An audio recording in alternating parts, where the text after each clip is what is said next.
There he is. What's up, dude? How's Wisconsin? Oh, woke up to a nice little blanket of snow today. Did you really? Yeah, first time since I've been here. Oh my gosh, dude. Well, enjoy. And the rest of you, we hope you enjoy this podcast. Today is November 24th. It's a Tuesday. The year's 2020.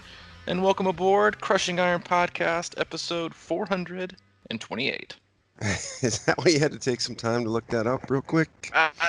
Well, I mean, it just took, frankly, I'm a little bit lonely. I We spent know. the first 350 podcasts doing this, not even close to side by side. In the last 40 or 50, I've gotten awfully used to you, cozied up and snuggled up in the same office with me doing this, and it's a little bit empty today. It's a little bit lonely. I know, man.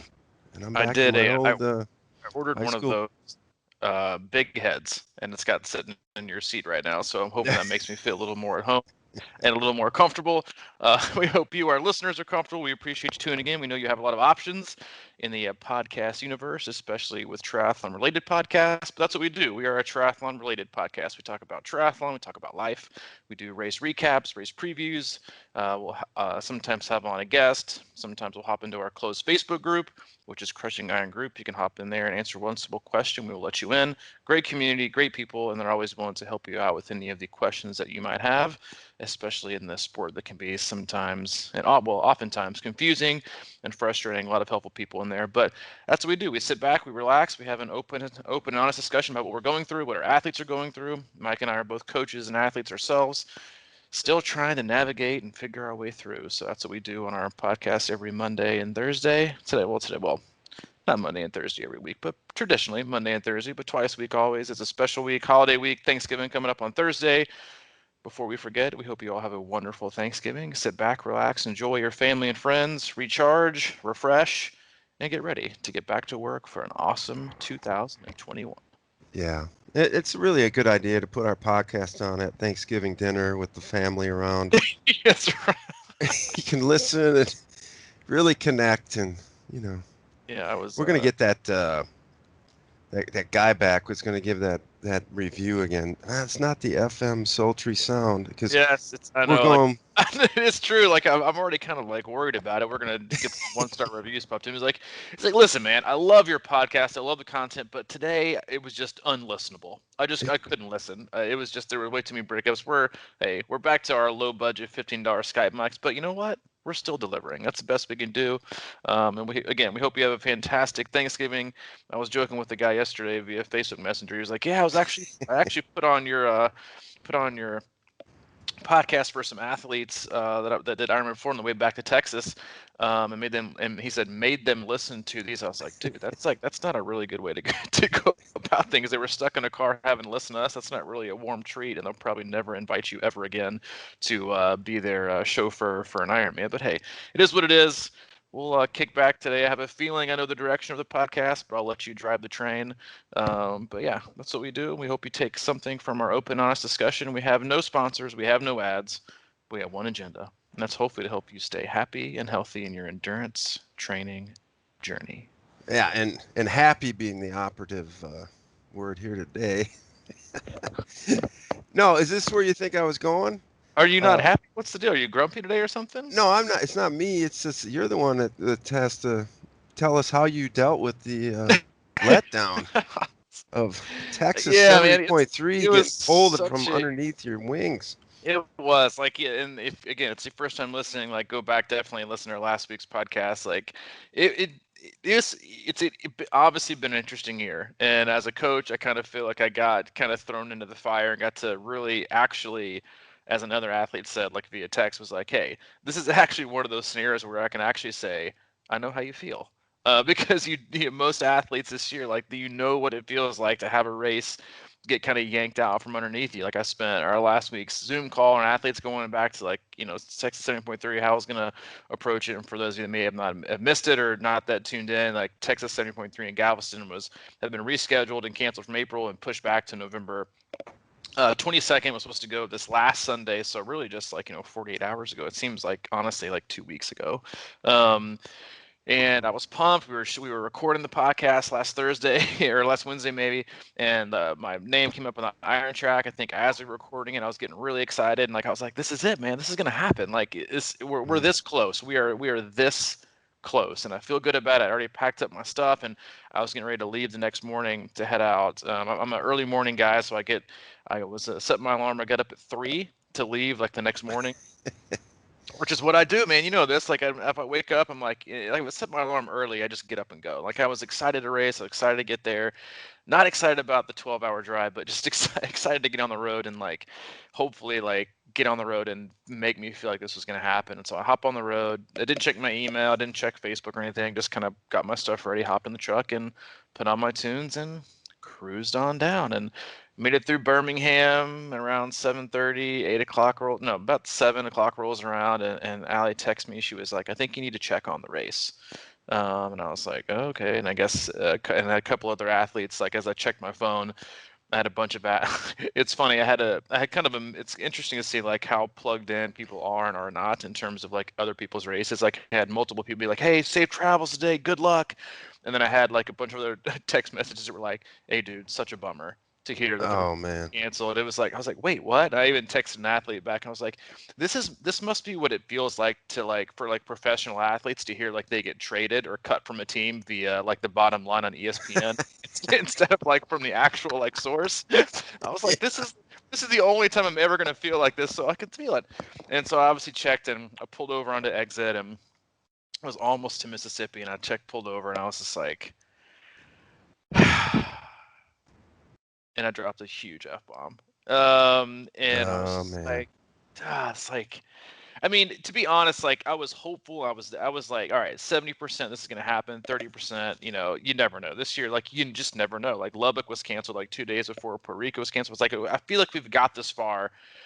It's gonna happen. Like it just feel like it. And but to have like the wind taken out of your sails, it was just I felt gutted. Like I did. I felt genuinely gutted for just how excited I was for the experience, excited to go down there and race, a race I had done before. Just an overall like just looking forward to a really special weekend. And it was just I just sat there. I think probably for like 10 or 15 minutes in this random gas station parking lot after I topped off the tanks. I knew I was just going to head back home and basically drive 8 hours to go nowhere. And so, which is also super fun. And I just kind of sat there for a minute, and I was trying to be like, all right, what can you do? How can you feel? Like, what? You just get so many emotions going through, your mind. It's like, you're frustrated. And the first thing I immediately did, and I rarely do this anyway, and you know this, like I rarely ever get into Facebook groups that are race oriented because usually it's just like complaining and hysteria. But Yep. I hopped into this one on later notice, or because I signed up for this race in I think June and didn't start really training for it until July. Um, Giving everything that was going on, I was like, it might be nice to kind of keep your ear to the ground on people that are local to see what kind of things are going on. And so the first thing I did as soon as I heard this news was leave that group because Oh, you did. yeah, I Oh, left it immediately. Because all I could think of was, man, like I can't really imagine, like I just can't imagine the hysteria that's going on in there, like the complaining and I'm doing. It's like I was like, none of this is going to help. So all I can think about is, okay, what's going to help me? What did I really want to get out of this weekend? I really wanted to. Um, yes, did I want to race? 100%. Did I want to kind of test myself against other people? Absolutely. But what I really wanted to do was just figure out what I had, figure out what my fitness was, because you really only can guess, like in training. You kind of have an idea, but like when push comes to shove, like you just don't really know until you do a full taper. And I had done a full taper, like I was 2 days short, but I was like, all right, what are you going to do? What can you do? And to be honest with you, my first thought was, okay, challenge Daytona's in a few weeks. Haynes 70.3 is in a few weeks. Do I just like pack it back up and just get rolling and just like maybe push back this and kind of keep this but race feeling and then go back here and see if I can do these actual races? But to be honest with you, like the wind had been the race wind had been taken out of my sails and I had zero interest. And like wow. I didn't even like think about it. I didn't even like think through like, oh, I wonder if this will work out. I was like, I immediately thought, okay, I'm not racing. What can I do? That was my first. I was like, what can I do to make this to get out from it when I want to go. So I thought, okay, well, I'm already packed. My race stuff is already ready. I think tomorrow, because what I wanted to do is like, if I wait till Sunday, every day that goes by, I'm going to just get probably more and more frustrated. Like, in terms of like, I'm let down. I didn't want to do the race the next day. I was like, I'm already kind of down. I'm already kind of not depressed, but just bummed. Like I was just generally bummed. I was just excited. And I was Right. like, if I'm going to do this, I'm going to do it tomorrow. I actually thought about just driving back and doing it immediately, but I was like, no, if you want to do it right, you got to do it right. So I made the thought on the drive back as I started to process all my emotions. And what I really wanted to get out of the day was I wanted to see what fitness I had, if my training was working, and push myself mentally. Because I've always felt that physically I'm very capable when I train well, but then I think mentally we always have these obstacles we can overcome and challenges that we have no matter where we are in life. And that was something that I was really wanting to look forward to testing, was myself to their limit, executing. And I was like, I can do that. I can go to the hub. I can do the bike, on Zwift. It's not an actual race, but it's a test of my fitness. It's a test of performance. It's a test of my ability to execute. It's a test of patience. It's a test of, my mental fortitude. I can do all these things as close to not a race, but that's gone. So like, why lament over something that I don't have, and when I can focus on something that I do have? And yeah, I was like, oh, I can hop in the pool. But then I remembered, like you and I had talked before, because we were both planning on being gone for like a week. I was like, make sure make sure I shock the pool before I go, because we want to make sure all the chemicals and stuff are balanced. So I did that right before I left Wednesday. So if I had a swim on Friday in the endless pool, I would have like have all the skin ripped off my body because of the chlorine. So I was like, all right, I can't do that, but I can bike and run. So let me see what I can do. So I immediately thought, all right, I need to get going. I need to start fueling. So I pulled over to Cracker Barrel, like 20 Chattanooga, and I was like, I need to get in. This is like 10 o'clock on my way back. I was like, I need to get in my pre-race food. So I pulled up in Cracker Barrel, table for one. Yes, me. I need 2 pancakes. I need 2 eggs. I need a side of bacon. I need a side of potatoes. I need my wheat toast. I need orange juice, a coffee, and a water. And she's looking at me like, excuse me, you can't eat all that. And I'm like, here, watch me. I saw the look in her eyes. I was like, first of all, I'm starving. Second of all, I'm on a mission. Feed it to me. So I was eating and just kind of thinking about everything and going on about and all the things I really wanted to accomplish. And I think athletes sometimes, and this goes for me too, like I think sometimes racing in the allure and the entertainment that racing provides sometimes can overshadow the opportunity that we originally signed up for. And I guess what I mean by that is like, yes, racing is exciting. The red carpet is exciting. The medal, the hoopla, the expo, the acknowledgement you get from your peers and the racing and the atmosphere. Yes, it's super exciting and it's super fun, but a lot of it, a lot of it is just bells and whistles, right? It's you pay for the experience, you pay for the atmosphere, you pay for, the gear, you pay for the aid stations, and you pay for, all that stuff. You pay for it. But when you layer that back and you think about why I got into the sport to begin with, and what I really wanted to figure out on this journey back for me into the sport of triathlon after 2 years, was I wanted to see what I left on the table 2 years ago, and I wanted to see if I could be better. Mm-hmm. And it was never a question of like, did I give up things, physically, am I washed up, am I done, am I ever going to get any better? um but it was mentally, and we've discussed this many times, on the podcast. And I think I've even just a few months ago, I was talked about, kind of digging back into that dark place that I used to be able to go to before I got sober. Was when I get into a race, can I really push it like to that next level of being super uncomfortable and accepted in a much different way? And that's honestly what I was looking forward to the most. And so I thought, well, that opportunity is still there, right? I can still do that. It might not look the same way, but I can still do it. And so I sat there, Nate, and I was like, all right, I can do this. Now I just need to change my attitude. I need to go from being, depressed and not depressed. Yeah, well, maybe so, whatever. Yeah, Depressed you and can be sad, depressed, man. frustrated and angry and pissed and all these feelings. I was like, I need to change it. So I looked over, and there was this older couple there. And you know how older couples are in Cracker Barrel. They're Oh always yeah. they're always pretty much grumpy. I was gonna say Uh, they're always in love, but yeah, I they're can see well, that. well, they're in love, but they're like, oh my god, like, they order chicken and dumplings. They're like, this dumpling here, last time I was here, where's Sally? Sally, Give me, she's got 3 stars in her apron. It's, you know how I like my dumplings. Like this one's got a little bit too much cream in the outside. Can I just send that one back? And they're in love, but they're in love over their grumpiness basically at that point in their life. And so I looked over, I asked my check, and I said, hey. I said, cover that old couple's check and just give it to me and we'll leave. Because I want it, not because I was trying to do something great for them. I mean, I kind of was, but for me, it was like, I need to get out of myself and and do something for somebody else, because that will immediately take me out of this like self-centered, woe is me. This is the end of the world. What can I do? I'm not going to do anything. It was like, in the scheme of things, like seriously, like just make do and figure it out. So walked up, paid, got back on the road, and my mentality like immediately switched, and I got excited again. I was like, all right, I'm gonna get home. I'm not even gonna unpack because all my race stuff is packed. I'm gonna leave it packed. I'm gonna go in. I'm gonna relax. I'm gonna go. I told Allie, I was like, I'm just gonna post up in the guest room. I was like, I'm gonna treat it like my hotel room. Got on my boots. I turned on the TV. I watched took a nap. I was like, I'm gonna treat it like a race. And then I ordered pizza for dinner, just like a little, which is a little bit out of the norm what I would normally do, but I ordered pizza, and I'm gonna start treating this exactly like I would a race, and I'm going to get mentally into it. And tomorrow I'm going to hop on Zwift and I'm going to ride 56 miles on a flat course that's similar to what it would have been in Galveston.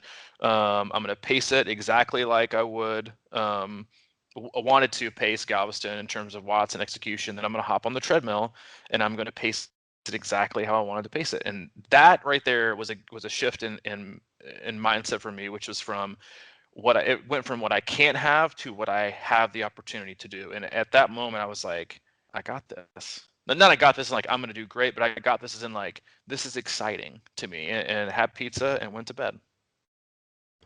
Wow, man. I don't know. That's an I'm waiting for you. interesting mindset. What? Mindset shift. I know. I mean, I could keep talking for like another hour, but I wanted to give you a shot to hop in and see if you had any like questions or thoughts as I was rambling through the Well, I had a prep million, including a setting. confession. I Yeah, got a go ahead. confession on air confession. I heard that race might be canceled before I went to bed that night. Did you know? Oh, somebody But else too. Heather Butler. I yes, texted her that's how I heard it. as soon as I heard from Heather, or I texted Heather, and I was like, well, I dropped a couple bombs, and I was like, fucking hell. So I was like, she's like, yeah, I heard last night. I thought about texting you, but thought you might be asleep. That's what I thought too. But here's what I really thought, because like, let's think about this. How much more connected to that stuff are you than me? Then, you know what the thought that Yeah, crossed no, you're right. Yeah, no, I get it. Yeah, the thought that yeah. crossed my mind was this: is like I went immediately back to Texas 70.3 when you came out of the water, and I gave you the wrong swim time. And then I'm like, if I text him right now Mm-hmm. without actually seeing the document and having Yep. proof, you know what I mean? I can't do that. So I just thought for sure you'd wake up with your phone full of notices, and then I woke up and I saw your post. It was like, I already drove like 2.5 hours or whatever. And I'm like, oh shit. My bad on that. It's listen, dude. It is what it is. But since your mind shift is so good right now, let's keep rolling. Yeah, let's keep rolling. So I will say, like, going back to like trying to find positives, and it was nice to be at home. Like I messed around with Hayden and we played football, and I told him I was going to race the next day, and he was asking me questions, and so I woke up the next morning, slept in, had my coffee, and did my same routine. Had my applesauce, had my shake, had my banana, and I was like, yeah, I was like, I'm gonna. And if you've ever raced, but I mean, most people have raced before, but like in a bigger race, like I woke up that morning, and even though it was even though it was like 2 days early from what I was originally planning to do, like Wednesday, I did a pretty solid 1 hour bike ride. So I was supposed to have a day off and then an easy day and then race Sunday. But I woke up and I felt immediately like when my feet hit the floor, I was like, I've got it. Like I knew instantly. I don't know if it was a mental thing, but there's this feeling I get in my legs where it's not like it's a little bit of tension, but it's like a tension with like a spring. And I was like, my legs feel good today. Mm. And I immediately that put me in a positive mindset. It wasn't like achy or sore. It was like my legs feel like they have some pop. I guess that's probably better. My legs feel like to pop today. So I made my way there. I was like, all right, I'm gonna head to. I scheduled a little Zwift ride with some of our team, and then one of our favorite athletes, Elise Gallagher. She's like, all right, I'll do this whole thing with you because she's a freak of nature, and she's like, yeah, let's do it. And came to the hub. Around 8:30, got everything set up, got all my nutrition, put myself next to my treadmill, and I was like, all right, I'm gonna do this. I had zero worry about the bike. I mean, honestly, like, it's inside. What is there to worry about? It's like, and that's the thing. Like, as close as this could be to like a race, it wasn't. It's not even close. You're not outside. You're not dealing with the elements. It's different in a lot of ways. It's also, I think, harder in a lot of ways in terms of maintaining power and not able to shift around, not having the pavement to help you produce power and the competitive energy. But I also didn't swim, and so just a lot of different factors. You can't really compare them as apples to apples. You just can't. But what I knew I could do is just see if I was able to execute and then see if what I would have. And my goal was, I talked about on the podcast, or I think the podcast Zoom call was, I wanted to start out at like 210 or maybe 205, 210 on the way out and go and on the turnaround and then push on the way back. And so I hopped on and picked up her out, got everything set up, and I spun my legs for like maybe 5 minutes, super easy to kind of get them warm, really easy before we started the event at 9. And then as soon as I kicked it off, I went straight to like 210, 215, and immediately thought, I've got it. Like, this is going to feel good today. So that immediately like took some, not anxiety, but put me in a really positive mental space. And I will say, like, there are, yeah, am I super bummed that I didn't get to race? Absolutely. Was I disappointed because I do love to compete. I do like the atmosphere. I do love the opportunity. But at the same point too, not same point, but at the same time, it was November 20th, which is a special day for me. I was 7 years sober. It's also November 20th is also the day I found out that Allie was pregnant with Hayden. So it was a special day for me. And so I kind of shifted my mind into this appreciative gratitude mindset of like, let's use this as a way to take a trip down memory lane and look at how far you've come and look at what you've gone through, and even to like look back and like the way that you felt this morning 7 years ago, and how much pain you were in, how much discomfort, how much anxiety you had, and how much you hated life and hated yourself. You were hours away from this huge family intervention, and now here you are being able to do this in the place that you and I have built. And I was like, how can you not find joy in Right. that? How can you not find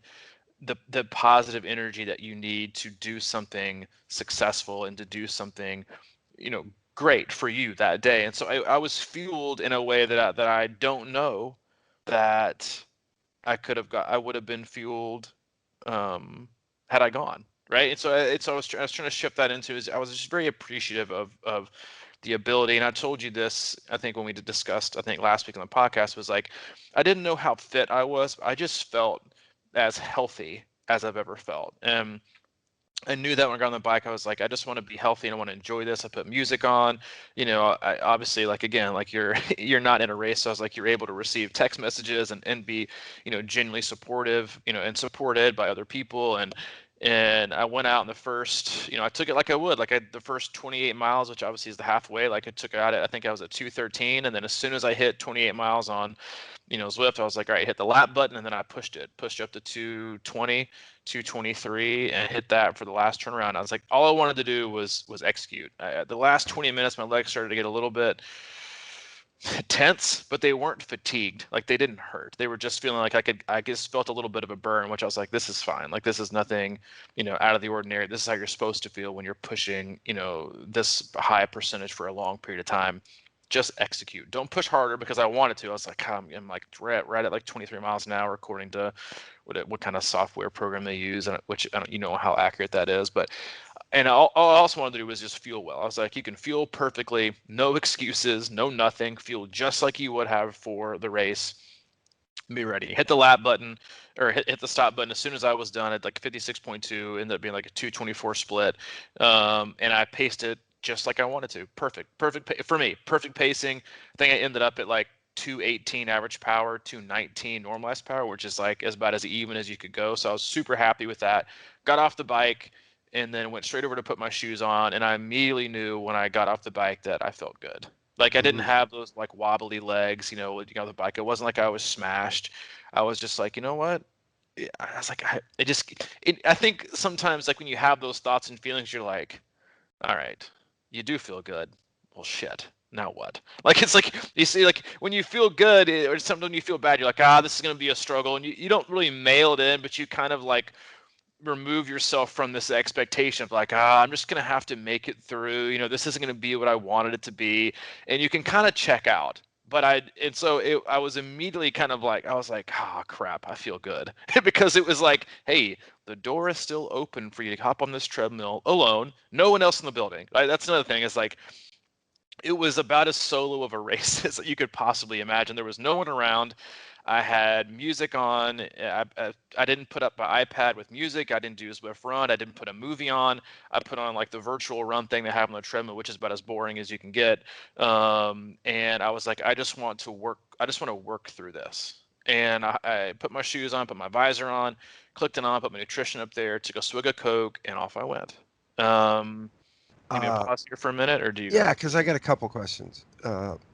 One, to me, it's interesting to think about because it sounds like when you put yourself into a race like that. I mean, like, explain maybe, um, I guess the difference between like what it felt like because of if you're training, if you're just doing a regular training ride versus what I was really interested is when you said you felt your legs, I don't think you said burn, but tense up, Hmm. um, at one point.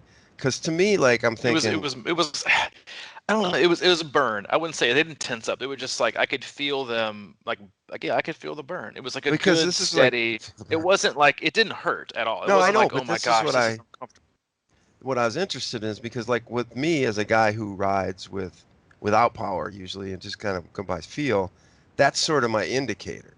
Is like, okay, Mm. that's as far as it goes, but you're right. It's like I know this is okay, but I can feel it. So, like, is that something you hear or you feel during training a lot and you're like, but see, it kind of doesn't really apply because you're looking at exactly 56 miles and you've got a whole thing.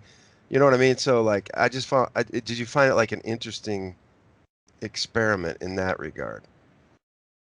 I found so like to me like when I get like that kind of a burn, to me it just means like that's like this is your limit. Like if Yeah. you like it was a sustainable let me put it this way. It was a sustainable uncomfortable sensation. Meaning it wasn't a burn that was like slow down, it wasn't a pain as in stop. It was like this is a sustainable sensation that's going to make me not comfortable but not actually really. It was just like hey, it's like my quads were like hey, just so you know, I'm aware, I'm here, I'm not in pain, you aren't in trouble, you didn't overcook it, but I'm starting to rev the engine, so be aware. So it was kind of like a signal to my body that was like hey, psst, pay attention. I can You're tell you're right kind of on the feeling edge. exactly. You're on that kind of rivet that I talk about a lot with swimming and racing. It's like you're on that. You're watching like the gauge go, and you're like, God, but I'm feeling so good.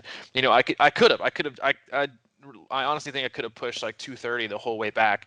But I was like, but for what? It's like you're always gonna ask it like, for what? And but no, it was like my body's way of saying, hey, you're at this point. You don't need to slow down. You don't need to be alarmed. Just be aware. And so I welcomed it. I was like, this isn't bad. I just need to be aware. Yeah. I it was I've had it. I have it in every race. It usually comes on sooner. But to me, it's just like one of those things where I was like, you have to be aware of this. Don't push it any further. You found like your today, and it came on late enough to it. It was like an hour, maybe hour and 45 in. So I knew I only had 35, 35, 40 minutes left. And I was like, I can totally withstand this for 40. But I also know, having raced, so much in the past, like I know that as soon as I get off the bike and run, like that cycling discomfort is going to play zero part in my discomfort the first few miles of the run. So I knew it was there. I acknowledged it. It wasn't alarming. It was just kind of like a kind of like a white flag that was rare, whatever kind of yellow flag was like, hey, caution, relax, stay steady, and you're in the right place. Mm-hmm. Okay. Um, when you got anything else for me? No, well, I do, but keep going because I was just curious about that because then, if you're whatever, you said you could have pushed 230, but you're at 220 or whatever, and then like At what point do you feel like now maybe you could have went 225 versus, you know what I mean? Like, Yeah, but I mean, I love yeah, these could little I have done gray areas. 225? Sure. It was like we always play that. It's like I know, but I I ended think up that's the essence of what we're doing here, is my point. right. Yeah, it So, was like but you're all. I mean, I asked that like an hour later after I got after I finished the whole thing. I was like, I mean, I asked myself a lot of questions, like, sure. could I have gone 230 the return trip and took my average from 219 to or 218 to 222? Absolutely. Would those But, 4 watts have, but would those 4 watts have gained me any significant time that actually mattered? No. right. It wasn't a make or breaker. I guess the thing. Like, yeah, if you're gonna jump from 220 to 240, that's a minute changer, right? That's a couple minutes. So yes, that's a game changer. But for me, it was like, look in the details and think, are these, you know, ones you're going to guess or things that And so that would have been a total guess. Yes, I could have held it, but for me, I think that's the important thing is like, yes, we're always going to have those buts and those questions and, could we, in my head, and we'll go through this in the run, like, is like, could it do this in a run? Sure. Like, could I push it more? Sure. Could I have, dropped the hammer earlier? Sure. But that wasn't my job for today. My job for today was to execute the plan that I set out originally, because so many athletes, what they do is they have so little confidence in their plan that they Right. deviate from it immediately, and then they end up failing at this half-assed plan they came up with at mile 20 of the bike when they changed it because they got scatterbrained, or they got less confident, or the ego got in the way, and they're having a bad race, and then they learn nothing, right? And I at least wanted an opportunity, no matter what. I wanted the opportunity to learn not just something, but to learn many things about where I was in my fitness, about where I was mentally, about how I'd progressed. Because if I threw that to the wind, then I learned nothing, and I would have not wasted the day, but I largely would have wasted at least the opportunity. Gotcha. So you So get on the treadmill. hop on the Woodway, and obviously my first thought was first 10 minutes, just like I said, I think last week in the podcast, was first 10 minutes super conservative, because when I'd done this race in the past, I went out way too fast, and we kind of went through that in last Thursdays. But my first like 10 minutes, just see how you feel, see where your heart rate ends up in terms of like how you just feel in general, and just take it very easy, get in some extra nutrition, and then because really like I had no idea where I was going to be mentally, as you coming off that 224 on the bike and getting on the treadmill, where I knew I was going to be in pain, I knew I was going to be going nowhere on a treadmill, I knew that I was going to be basically, alone the entire time. How was I going to handle the mental and emotional pull and tug that is, dude, you can just stop. Literally, no one will know. You Yeah. can step off the side of the treadmill, you can take a break, you can do whatever. No one's going to know except you. Mm. And so when I started the first 2 minutes, I was like, I wanted to feel out what I had. I started off at 7:55s, which was I think very conservative, and even at the 4 minute mark, I was like, dude, push it. You're wasting time. I was like, no, Robbie, stay the course. Stay the course. I got in some extra nutrition. At the 8 minute mark, I bumped it from like 7:55 to 7:50, and then as soon as at the 10 minute mark, I was like, okay. I did what I did what I set out to do, which was take the first 10 minutes easy. Now that I've done that, now I can see what that's going to do for me the next hour and 22. So I didn't feel like I lost time. I feel like, all right, now the goal is to see what I can do with it. Right? It's not like it's, in the past it's like you come out of the gate and you come out way too fast, and then your only goal is like, all right, I wonder how long I can hold on to this pace before I slow down. Right? And it's Mhm. kind of, and that's part of racing too. Is like you're rarely going to have negative splits, but your goal is to have at least even splits. But most people see their splits just slow and slow and slow and slow. And my thought was, all right, now, and it's definitely much easier to pace on a treadmill because you can just, hit the, you don't have to do it yourself. I mean, you have to obviously, reciprocate the effort, but you don't make those adjustments on. You just kind of tap the arrow button. So I just kind of worked my way down. I was like, all right. And to be honest with you, I totally had my, I'd be lying if I said it. I totally had my 7:07 pace in my mind from 2 years ago. Oh, I was okay. like, I wonder if I can. I wonder if I'm that level fitness right now. I wonder if I'm there because I felt like I was. But seeing your first mile at 7:55, I was like, ooh, I got some work to do. it was a calming, like, and I feel like, all right, you just need to kind of needle it down. I knew that I wanted to take it still, even super relaxed the first, 6.65, which is to the turnaround. Just be like, all right, bump it down, stay in the zone, stay fueled up, be in a good spot. And I knew at like 5 I was good because I knew I'd fueled well on the bike because I needed to pee, but I wasn't gonna get off. I was like, all right, so I'm fueling well. I don't have to worry about being overheated. I don't have to worry about sugar crashing. I'm doing good. I was taking in EFS Pro on one side, and then I had Coke on the other side. So I was doing pretty much exactly what I would have done on race day. And I just worked my way down. And by the end of, I think by the turnaround, the halfway point, I was running 7:06s, which is just under my average pace I did 2 years ago. But I only dropped my pace down to 7:22. So I'm like, man, how am I? It's like I've got a 10K left. It's gonna take some. It's gonna, a little over 10K left. I was like, it's gonna take some mental fortitude to push it. But I was like, but I can do that for 45 minutes. And I got into this place where I was like, I think you ask yourself, at least I do, like when I race, like before I officially start to push it, I was like, you ask yourself multiple times, and I did over the course of like maybe a minute or two, is like, do you feel good? Yeah, you do. Do you push it? Yeah, maybe, maybe not. Let's wait a little bit. But then you think, am I just waiting because I don't have it, or am I waiting because I know how painful it's going to be, right? So that's like Mm, that's the I think one of the more difficult the internal conversations and dialogue we have when we race is it time to pull the cord, and go for it? And if it is, then go now. Or is it, I don't know if I have it yet to withstand this amount of time in these circumstances? Or is it, I do have it, but am I ready to dig that deep? Because it's gonna suck. And I asked myself that question like multiple times. I was like, do you have it? Yep. All right then. The fuck are you waiting for? Excuse me. But I was like, go for it. Like what are you waiting for? Like just pull it. And I even like I think I even like talked out loud to myself on the treadmill. I think I was like, what are you waiting for? And I think it was like an interesting balance of introspection on like, what do you like? You have it. Go for it. Like, what do you have to lose? Like, let's do it. And I ripped it up. I think I bumped it down to like 640s, and I was like, let's just see what flies. And at that point, I knew that was pretty close, like the max I could hold. And I had my music on. I kind of got in the zone, and then I got to like the 10-mile mark, and my pace had dropped down to I think like 7:08, and I was like, all right, well, if I keep holding this, I'll definitely go down. But I was like, now let's just see. Like, what do you have to lose? You've got 20 minutes left, not even. How like, it's gonna suck. It's gonna be really painful. It's gonna be really uncomfortable, but to an extent, like you've already done it. Like you've done the work, you've paced yourself properly. Now it's just how long do you want to be in pain, and then how much pain do you want to be in when you could just stop off and hit the stop button, hop on the treadmill, and say, that was it for the day. Today was a win.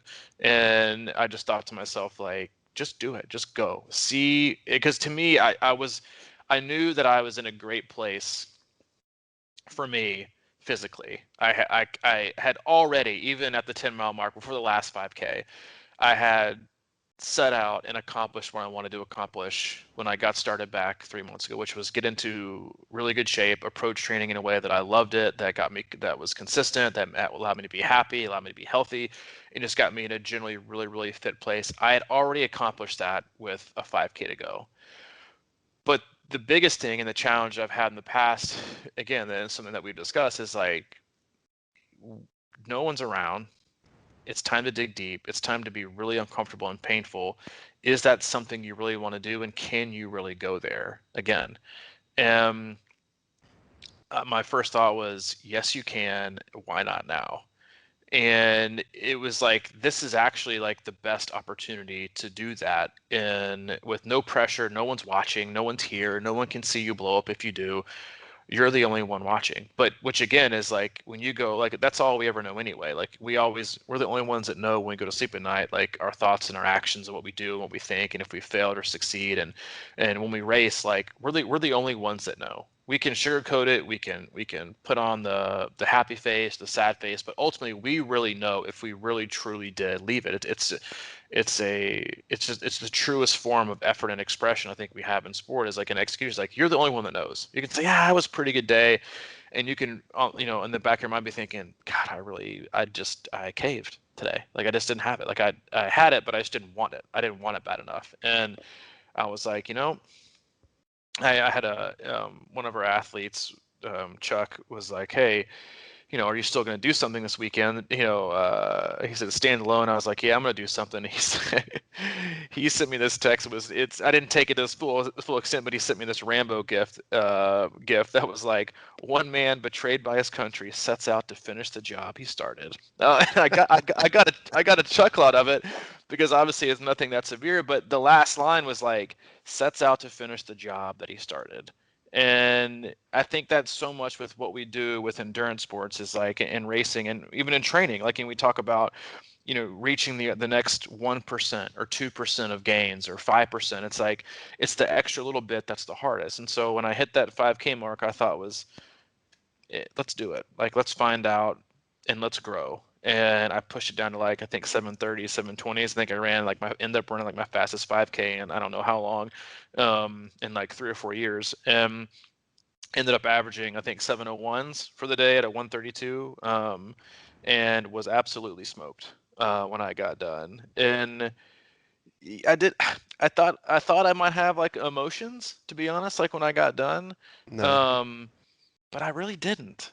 I had to be 100% honest, there were a few times when I was at like mile 6 or 7, I felt emotions like bubble up. Like I'm an emotional guy, I'm an emotional runner, and an emotional athlete. Like I get fueled by stuff like that. It really takes me to another place. And they weren't tears, but they were like I could feel like myself getting emotional at not like this huge display of a moment that was there for like I wasn't about to get on the blocks at the 2024 Olympics and swim the 50 freestyle for my country emotion. It was just like I think I was proud. I think I was happy that I was doing this when I didn't have to. I was doing it because I wanted to. I was doing so because I loved it. I was doing it because I wanted to grow, and I could only see positives from that. And I think, I'm sure some of it had to do with just the day. For me, it was just like in looking back to how totally different of a mindset it is to something that I've ever had in the past, and definitely was before, I got sober.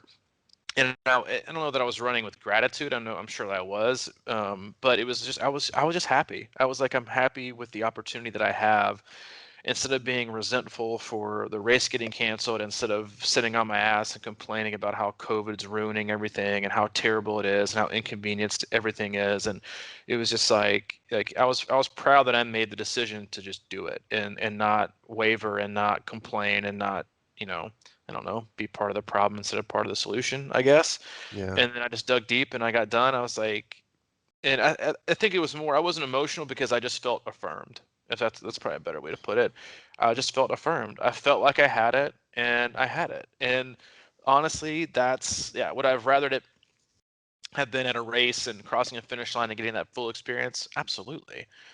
But but again, like those go back to like the bells and whistles. Like those are the extras, right? For me, and I think why so many of us get into endurance sports, like those are extras. And at the core of it, I could still get at the core of it the stuff that's going to last me for the next training block and the next year and the next training cycle or whatever. It's like I could grow and I could affirm what I was doing, where I was mentally, emotionally, physically with training and with life, and I could be like, this is what you do. Like this is how Yeah. you feel. This is a good thing. And that was it. And I walked in, took a shower 5 minutes later, and that was it. Well, there's a lot there because one of the things I like to think about with this is that like a lot of times I've done races in the past where I've used the energy of the crowd, and I mean, like it was everything I had, but I know that they gave me a lot, the environment, and I sort of like, rise on that kind of stuff. But it sounds to me like you had a feeling that you're like, man, I know I can do it. It's like this deep sort of satisfaction versus like, yeah, a race, anything can happen on race day, and you can suck it up and go deeper and deeper, but you just kind of did it on your own, and there's something to be said for that. That way you've got it in you.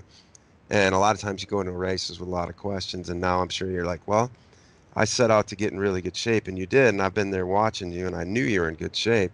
But again, it's sort of like you have that base, that that that overall fitness, base that's gonna carry you forward, and it's working. So that's got to be satisfying on that level. But the one question I've had the whole time you've been talking is, has this made you rethink taper length? Because you raced 2 days before, and I'm not sure if you drove back and did a shakeout or anything. No, I got straight in bed. It was supposed to be a rest day. I didn't walk or do anything. I mean, I played football with Hayden, which is about as good of a shakeout as I'm going to I get. mean, But this might be a stupid question, but we talk about sometimes people perform better on shorter tapers, and I think yours was kind of short generally, and now all of a sudden you moved it up 2 days. So did that ever play into your mind?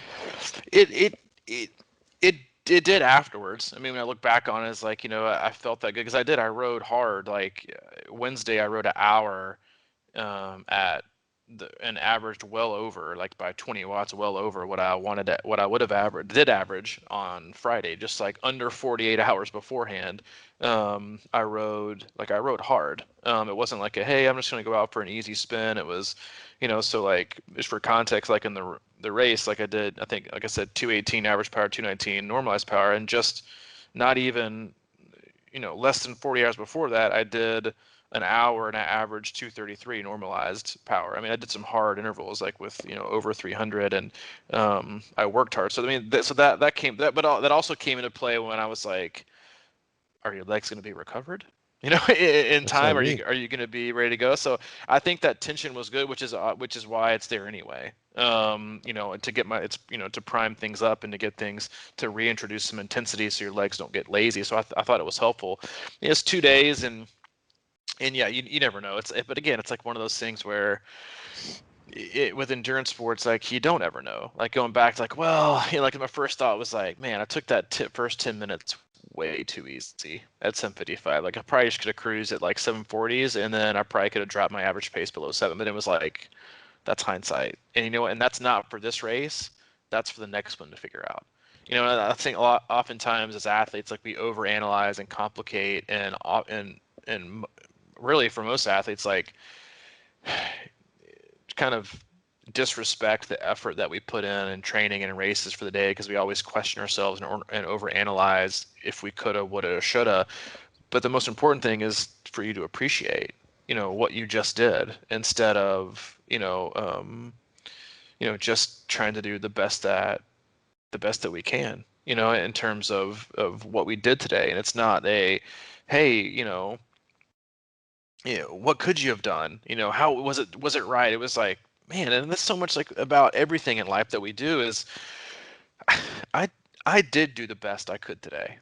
Regardless of how long my taper was, regardless of my pacing or what I did execute, like I do feel like this was my best. I can second guess it all I want to, but that's literally not going to get me anywhere. Is it something for you to dissect and look back and plan for the next one? Sure. Taper length, could you have run faster? Could you have pushed harder on the bike? All things we all, obviously always do as coaches and athletes, but that now's not the time, to criticize and to guess or to, but a week later or whatever, dissect it all. But in the moment, it's like, be happy with what you did, be happy with what you accomplished. And I think that was the biggest thing I gained from it is that, all the things at the core that I wanted to accomplish that mattered the most, right? That mattered the most to me, that were going to stick with me and motivate me further, couldn't have been removed with a cancellation of a race. Like, yes, like a medal and a finish line and an official race, race time, and seeing where my swim was at and putting it all together and seeing if I was close to going under 4:30. Like, yeah, all those things are there. But at the core of it, like, you can't really take away the stuff that matters. The stuff that's going to stick with me the next day, the stuff that was going to stick with me when I was done was I was happy with my effort. I was happy with how I did. I was happy with how I executed. And I was happy with where I am.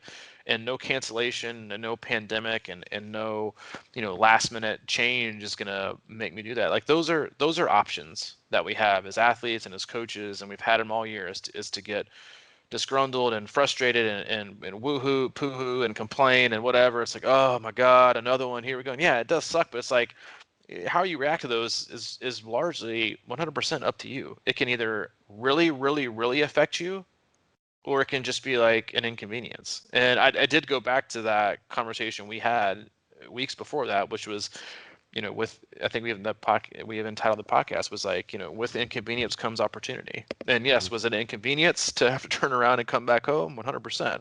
But it also gave me a unique opportunity that I was also just as grateful for to have, and I could let that go by the wayside and not care about it and just be like, oh, here we go for another one, or let me do a race in 2 weeks, and just because Haines City got canceled yesterday. So if I would have taken that route and been like, I'll just do another one in 2 weeks, I need that extra brouhaha at the race, and I need that finisher medal, I need that full experience, then I would have like had my hopes and dreams crushed again. And could I have gotten back up from that? Could I have been like, all right, well, now's the day where I'm going to go to the hub and really wear it out? Yeah, It's right. like, I probably couldn't have, to be honest. I've been like, screw it, there goes the year, let's just eat, have my stuffing and turkey this week and call it a day.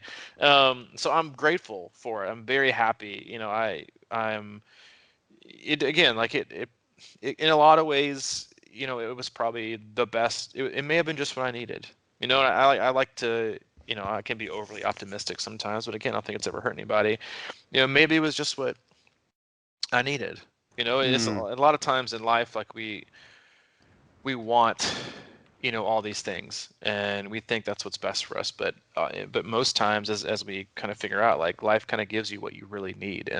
And when I think that's why I wasn't super emotional when I got done, because I think I worked through all these emotions, and I look back and I was like, all right, like, maybe this is what I needed. Maybe I needed to feel, like, athletes that I work with text me and, support, and also, like, the day was a special day for me, and like the fact that I got to do it on today, and I just got to push it, and I liked it. I don't say that I liked it that no one was there, but it didn't bother me. I think it fueled me in a way. It was like, if you can do this alone, think what you can do during a race, right? It's like, that the energy Yeah. and the time. It's like, it's like, and if you can do this alone, then use that, and use that as like as a feather in your cap, not as a um, as a disability for how well you can do for the race. And so, I just thought, maybe this is what I need. Maybe I needed to do that. Maybe I needed to, and I think I felt awesome about it. I don't think I realized how great I felt about it until later that night when Hayden was like, Dad, can we play football? And I'm like, sure, because he like beats the hell out of me every time. Like, I mean, like, he's gotten to the point to where he'll tackle me, I'll lay on the ground, and then he'll get a running start from the other end of our playroom and just run and then jump like full Superman, like parallel to the ground in the air, and then he's like, catch it. And then we'll play. He's like getting like, all right, first down, and he's like, all right, come on, man. And he's gonna do this whole thing, and no, like, I was sore, like I was genuinely sore, but I wasn't just sore. And I was like, as we talked about it, like, what kind of feeling do you need to have to like really does push your limits and really does need to fit something hard, and then not right for a week? It's like, that's the kind of, and so I was able to do that well,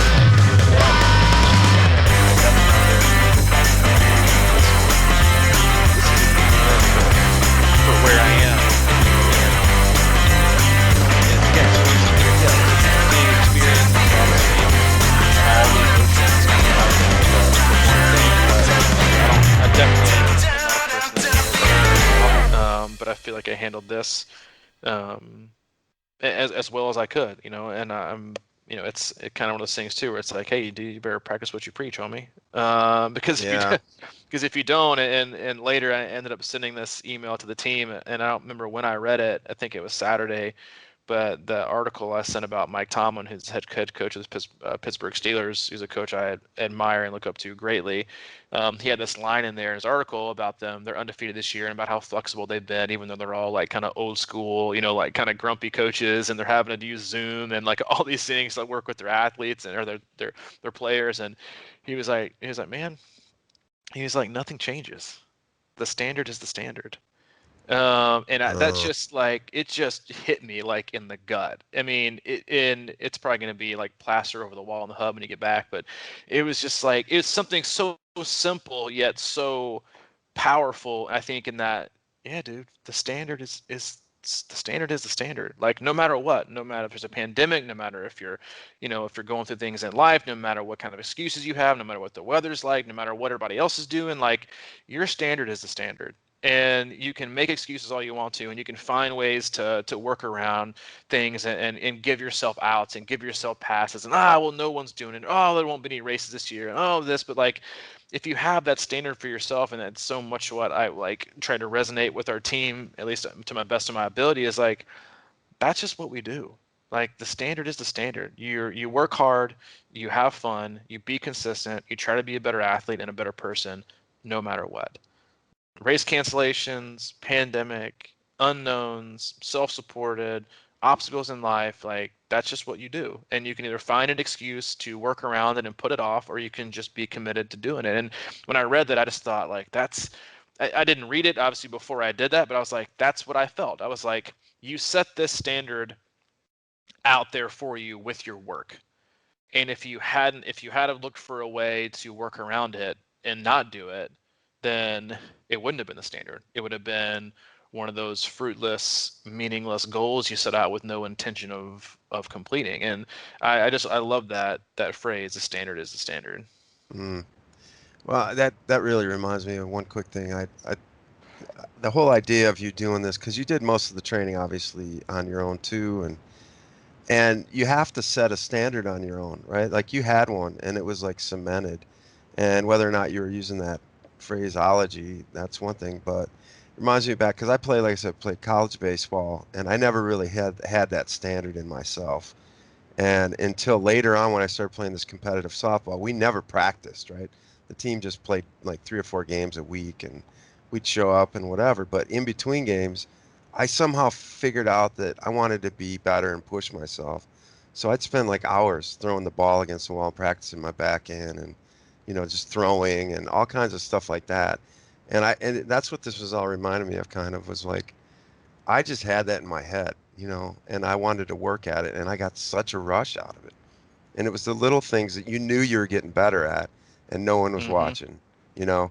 And the minute you step on the field or on the course, you've got those in your back pocket, and that gives you like a whole different level of confidence going into the race. So, you know, what you just went through, obviously training up to it, I'm sure gave you a lot of solid confidence, but this, like, I guess exhibition game or whatever you want to call it, or on your own, really probably sort of like pointed that out. It's like, yeah, man, you're going the right direction. And I think that's really what it's all about. Yeah, it is just like because that's the thing is like we all have our own directions when we start out doing the sport, and we oftentimes get totally distracted, you know, by life and by bells and whistles and other races and longer races and different races and other people's races and other people's expectations, other people's results, that you kind of end up not even like working or training for yourself. Like you just totally lose the standard you originally set for yourself because we we you know immerse ourselves in so many other people's lives and dreams and hopes and frankly BS by what they put on social media and Strava and Instagram. It's like we get so caught up in we forget our goals, we forget our own standard, we forget our own aspirations when we started out, and other people rob us of those, and our mind, our ego, and our insecurities rob us of those. But at the core of it, like you know what you know, and you know what you want,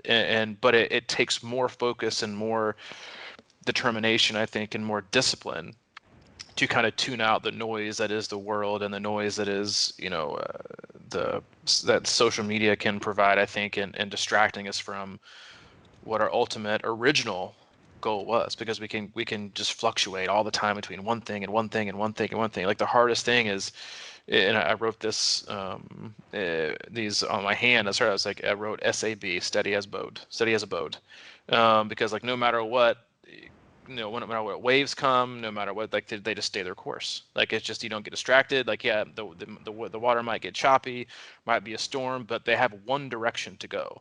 they don't, veer off to the west because when they're trying to go north just because a storm's coming in. Like they're like, all right, how are we going to navigate these seas straight on?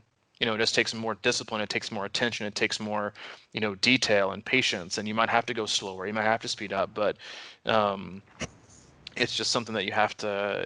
I think it's important. I think it's a great time of year for us all. I think too. Like even outside of stuff like this, is like, you know, where do we get lost along the way, and why do we get lost, and why do we get distracted? And is it because we don't know what we want, or is it because we really do know what we want, but we also therefore know how hard it is going to be to accomplish it? But so we get distracted with easier things or hacks or different races or whatever, or different types of training or diets or whatever. But it's like, because the hardest thing to do is to stay steady and stay the course. And that's why you can end up finally getting to your ultimate destination instead of probably getting lost trying to get to 4 or 5 other ones that are ultimately meaningless.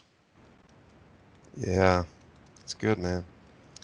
Well, congrats on your effort. Yeah, my ultimate introverted race, alone, Say congrats by on your myself. solo Hey man, podium. it was fun. It's right. One of one, baby, and the valedictorian being or the homeschool valedictorian, prom king, football captain. Go out and celebrate in the backyard with the construction guys after that? Oh, I did, man. I was like, guys, look what I just did. And they're like, dude, what are you We wearing? did it. We What are did you wearing? it. What are you They're wearing? like, dude, what They're are you like loading wearing? drywall up Oh in yeah, they're the like, dude. staircase.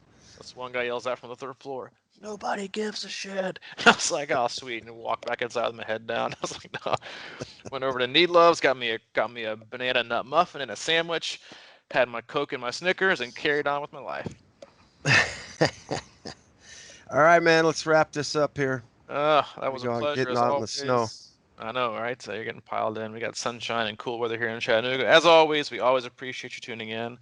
If you would like, and we'd love you to, hop on over to our website, c26triathlon.com. It is our one-stop shop for all things coaching, camps, and community, and also our club membership. If you have any questions, comments, and concerns, reach out to Mike, crushingiron@gmail.com, or you can always reach out to me directly, c26coach@gmail.com. All right. Don't forget to check out the club program. Yep. Almost, what is it? We still got a while. We'll take it through December. We'll plan your year. Check it out. Click on the coaching tab on our website, scroll down and click on the club. We will help you plan your year, which is, what sounds like going to be a very crazy year for everyone. With deferred and new races, it's going to be a challenge to schedule and plan yourself. So, hey, let us remove the stress and do it for you. So check that out. It's our club membership.